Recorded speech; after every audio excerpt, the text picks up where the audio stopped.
ஒரு வசனத்தை படித்துட்டு நாங்க ஜெபிக்க போறோம்.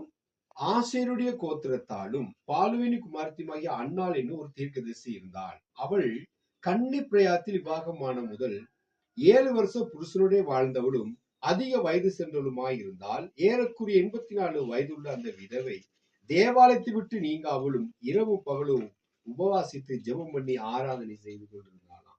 இந்த வசனத்தை நீங்க கவனமா கவனித்து பார்த்தா, அவங்க கன்னி பிரயாயத்துல, அதாவது வாலிப பிரயாயத்துல அவங்க விவாகம் பண்ணி 7 வருஷம் தான் அவங்களுடைய வாழ்க்கை புருஷனோடு வாழ்ந்துகிட்டு இருந்தாங்க.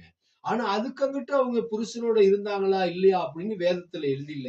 ஆனா அதுக்கு அங்கிட்ட அவங்களுடைய வாழ்க்கையில அவங்க செய்த ஒரு நல்ல காரியம் தான், இரவு பகலும் ஆண்டுடைய சமூகத்துல அவங்க இருந்தாங்களாம்.